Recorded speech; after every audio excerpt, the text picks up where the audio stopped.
So this is a continuation from where I left off in the previous video, and in this one I'm just going to go ahead and read more comments, and I also posted them on my Instagram stories NBA Kenya, so make sure to go check them out. So in the previous video I left it off at, we had this guy saying, so sad that one is denied a chance to represent our nation just because of pride. This is sad from a federation that is supposed to show support. KBF needs to mature, or rather needs to be disbanded. We also want to build the federation around young minds. Hawa wazee tangu nianze kucheza bake ndio wale walikuwa wale 15 plus years. So it's upsetting that we have people who have clinged on to power. Sometimes you can just see like they're just like Mugabe in there. I'm laughing because it's sad. Sometimes I'm laughing not even because like I'm not angry, but I'm just laughing because it's just a pathetic situation that you have people who just believe and they have like the strong rigid mentality that their way works. Now, this February you're going to witness so much embarrassment coming from the Kenya Morans and team and Kenya Lioness. They're going to embarrass our country in 1 month. And you're going to see so many failures and flaws on those two teams. Poor preparation is going to be an excuse that they're going to drop, especially when it comes to the Team Lioness. Team Lioness knew that the AfroBasket qualifiers were going to be next month. This thing, FIBA releases their calendars and says, prepare for this. But when they release their calendar, that's the time that now the Team Lioness think about playing. Think about, let's train last minute. It just reminds me how people used to study last minute for exams. Then you can either pass or fail, right? So the Team Lioness are going to be tested in foreign soil, and the whistle will not respect you in your foreign soil. It's always going to go in favor of the team that is there, the home team, because you're a visitor. Yeah. So the thing is, it will be very impossible for the Lioness to be able to go ahead and win anything. And I'll even be surprised that even if they can win even 1 or 2 games. But the expectation and the bar has been set so low for this women's team, you just accept anything that comes. No experience will help these people, because they are the same women who have played year in, year out for the Team Lioness, and yet they are still failures. No player there, even in the Kenya Morans team, outside the players who play for the Thunder, who have been able to prove themselves in a different system that they can be able to thrive in continental showdowns. All the others are just garbage, all of them. All the other players coming from KPA, Equity, Ulinzi, all of them are just trash. And KBF is aware that they keep sending trash players every single year on our national teams, thinking that they're going to succeed. Then, when they go ahead and blunder and people hold them accountable, they start crying and saying that you're being too negative. People are waking up to that reality, and I'm going to make sure people know what is really going on. You demand replacement immediately, ama utachujwa last minute. So people are thanking Ronnie Owino for highlighting his comments. So this is a long one, so buckle up. If at all this is fact, and what I read from many people, some have been key players, coaches, administrators responsible in shaping basketball landscape for 40 years, well over 40 years, then KBF, you've got this situation out of control. Regardless of what Betty Kananu may have done or committed years ago, a period of discipline has long elapsed. Allow this lady to represent Kenya and perform her national duties. Vibe seems very personal. Whoever is behind this behavior should be simply voted out of office. We in diaspora are ashamed at such an immature and juvenile attitude. Each player should be selected from merit, period. Grudge and political agendas will drown our progress in this sport. we so love. Coaches must also be empowered and entrusted with a mandate to make independent decisions. True. I don't think there's anything I can add here because Agri Fuller just summed it up perfectly. It's all it all boils down to corruption and people just having a vendetta on a player. Why is it that Betty Kananu cannot be on? Why is it that she's not on that list? I mean, she has played for the Lioness years ago. She has played for the Equity Hawks on multiple occasions in Zone 5 and also Continental Showdowns in the AWBL last in 2023 in the WBLA qualifiers. Yes, she's had her moments where she's good. Why not put her on the national team? Why is it that you conveniently ignore her? Let's say, for example, she even wins like a lot of accolades in KBF. Why not put her in the national team? It's just a personal vendetta. Just because she didn't apologize, that's the reason as to why you come back at her. So it's very unfair. Unfair indeed. Do you see any seriousness in that selection to begin with the coaching unit? Nah, there's no seriousness, bro. Stewart, there's no seriousness. Let me just tell you for free. These people are just wasting your time. They're just wasting your time. They're wasting our time, especially the people who are following Kenyan basketball, because there's nothing that they're doing that's going to change anything. All right. Now, Samuel Onjohi came out and said, the value that Betty Kananu brings to the team cannot be overemphasized enough. Her natural shooting ability and experience that she will bring to the national team is key and a driving force to the team. Let her be given an opportunity to play for the national team without any conditions or references. To deny her that chance is not only an injustice but very detrimental to Kenyan basketball. Let fairness and justice prevail. Spot on. So, let me just say this once, right? There's no fairness or justice that is going to come. Betty Kananu will always be blackballed. That's just the ugly truth. Because some people are just in their feelings. When you go against the grain, you get treated unfairly. Betty Kananu, she's good. She's a good basketball player. Okay, on some occasions she's not that she does some mistakes, but it's allowed when it comes to basketball. But it's very unfair that you exclude her from the national team just because of a personal vendetta, just because she didn't apologize, as I mentioned earlier. I can even equate it to what is happening or what happened to me last year when I went to KBF, because I've been a vocal challenger to KBF opinions, and I've been vocal in saying what is in my mind and what is right. So they don't want that because you're going against the norm, and they see you as the antithesis. So when they see you as the antithesis and somebody who is not complying with the status quo, they will treat you unfairly. And that is happening. That's the same thing that is happening to Betty Kananu. So, man, yeah, it's unfortunate and it's upsetting. And when they go ahead and fail, they'll blame it on all the other things, but they'll not blame it on corruption and incompetence from the coaching staff, from the team selection, from the KBF officials who orchestrated this madness. So Mike Buddha, he came out and said the coach has no say. The team is selected for him and they decide who should be on the team. Whatever happens was some years ago, but they will still want her to bow down to them. This is not the first time this is happening. A good player is dropped because of not agreeing with the federation. Yes. She got blackballed because KBF, so that you can be on that team, you have to bow down to them. You have to see them as God. You have to see them as, superior than you. And it's not the case because the player is the ultimate prize. Why is it that a player must be diminished and should look diminished or diminish themselves so that they can elevate these people? That doesn't work. Actually, players should even rise up and say, you know what?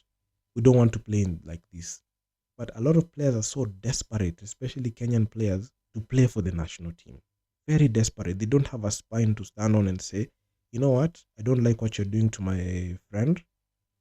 Let's say you see your best friend and your teammate is being treated unfairly. Why don't you stand up and say, you know what? Because you're treating her like this, I don't want it anymore.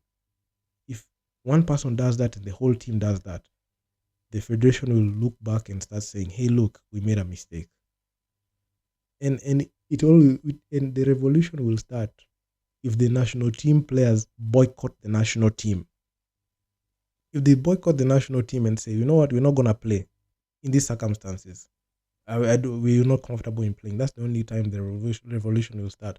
But because Kenyan players are always in it for themselves and they're very shallow and they always look for the opportunity to just play outside, they will take it and they will sell off. They will sell their, I don't want to say souls, but they'll just sell out. They'll sell out so that they can be able to get an opportunity to play outside. That's it. They're all in it for themselves. So JB Malik here replying to Mike Buddha. This something that trickles down to every team. If you are a player and you call out an administration for their shortcomings, they blackball you. True. Betty has been the MVP and rightfully deserves to be on that team.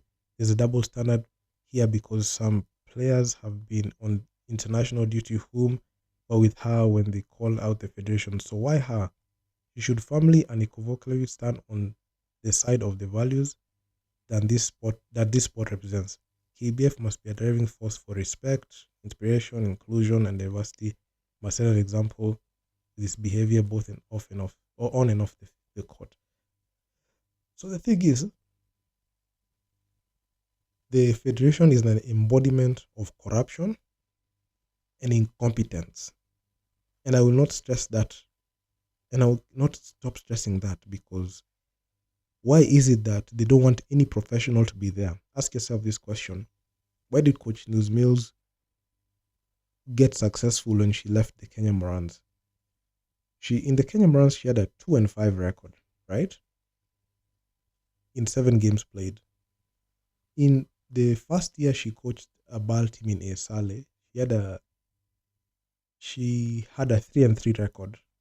That means she had more wins than the Kenya Morans, right? In the next year, she coached the ABC Fighters. She had a 3-3 record. So in those 2 years, she had more wins and they were more successful than even what she did in the Kenya Morans. So who was the problem? Was it her? Or was it the federation officials who were very incompetent and they don't know anything about basketball?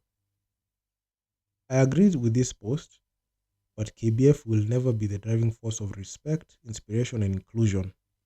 They will never be. That is actually far from their vocabulary. They have shown year in, year out to be the most incompetent, to be the most corrupt organization. And their officials have no knowledge and do not respect basketball and do not respect Kenya as the country. And they are doing Kenya a disservice when they're still in that office. And that's the reason as to why I take that stand. And Betty should not even bow down to them. If they don't want to select her, fine. It's okay. She can just focus on the Equity Hawks. Does the head coach get a say in who he wants as his players? No. Now, the coach and the team manager are just nothing more than puppets. I can even say the team manager for the Morans is nothing more than a flower girl. They can't give a chef ingredients to make this work and him not decide what works for him.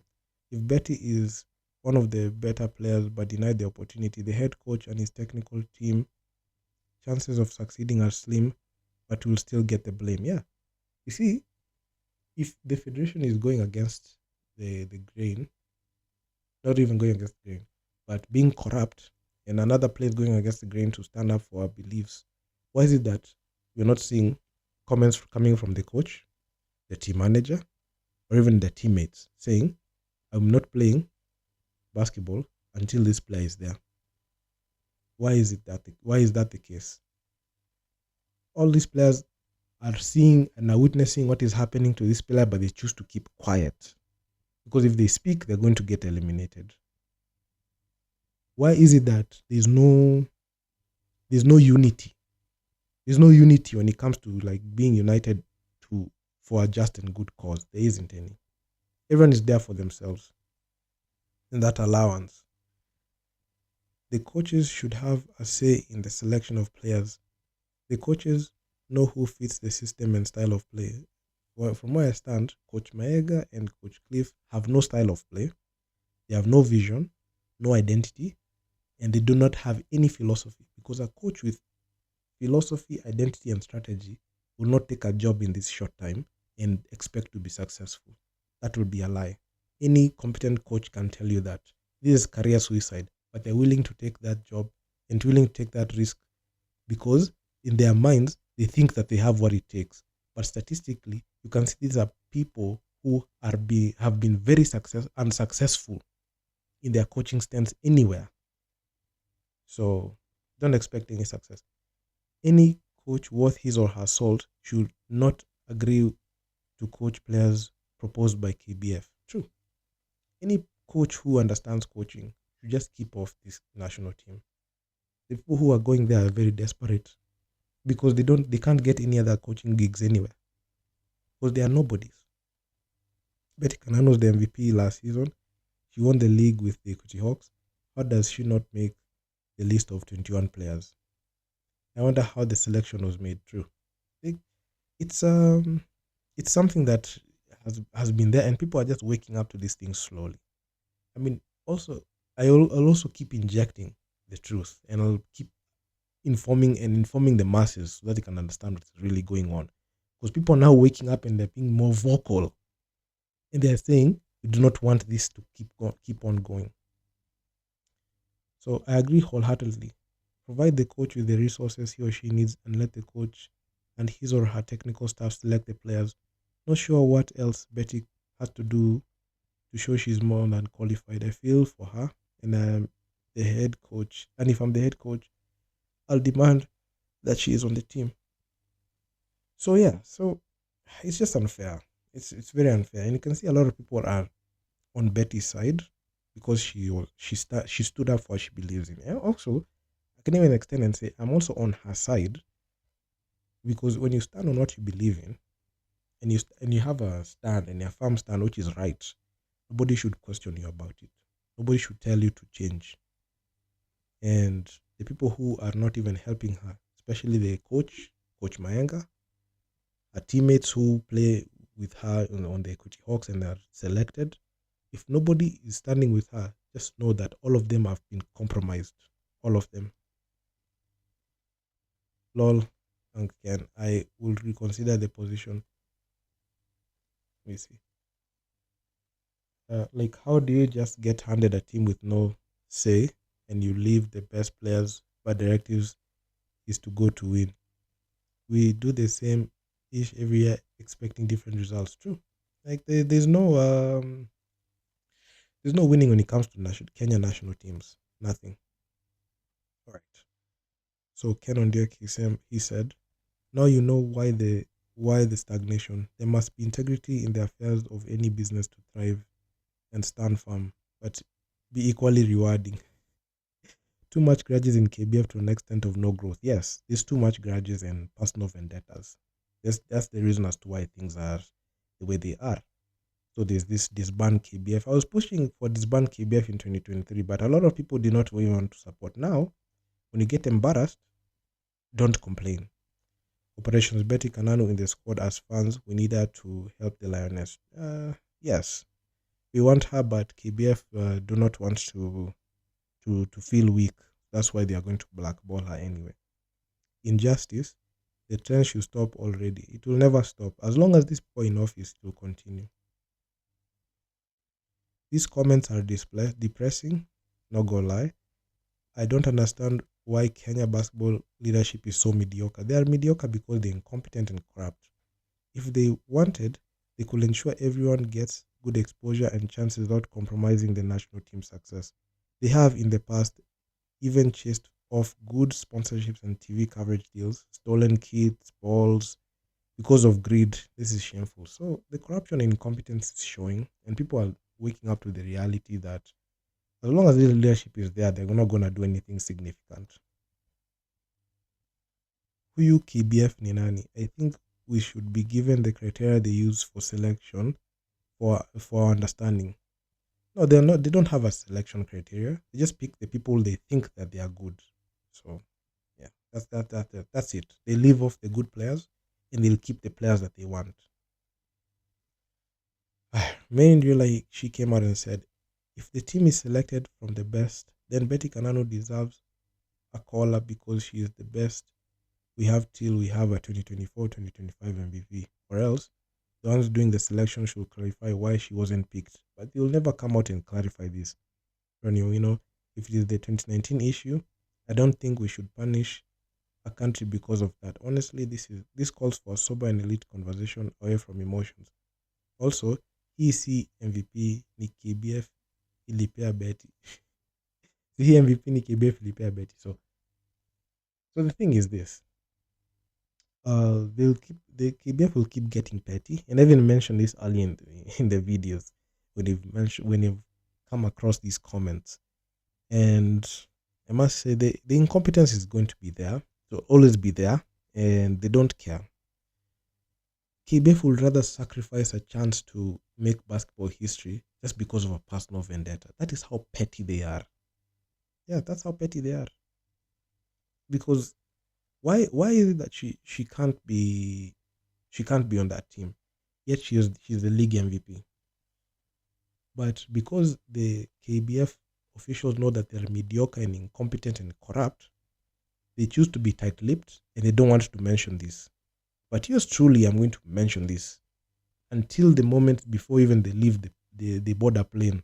I will keep mentioning it daily so that they understand that people are tired of this, the way they're running the show. All right. So JB Malik said, this is something that trickles down to even teams. If you're a player and you call out an administration, I already covered this comment. So, yeah, agree. Deep state haipendangi criticism. Let me tell you, I know this from experience, first-hand experience. If you know what happened to me last year when I got blocked because of having opinions, that's what happens. They don't want criticism, even if they're doing the wrong thing. They don't want to be told they're doing the wrong thing. They don't want to be told that, and that's the reason as to why people do not like them. So the money, he came out some advice. So Betty Kanano, I advise you to change your last name. I can't have this discussion with my countrymen without them asking Kanano. Can't be in any team. Oh my God, it's sad. So church for the later day saints. Anyway, crazy. Who is this KBF who don't want Betty? Si utupewe majina. It's simple. It's Angela Luchivia, Moses Onjara. So Angela is the Secretary General.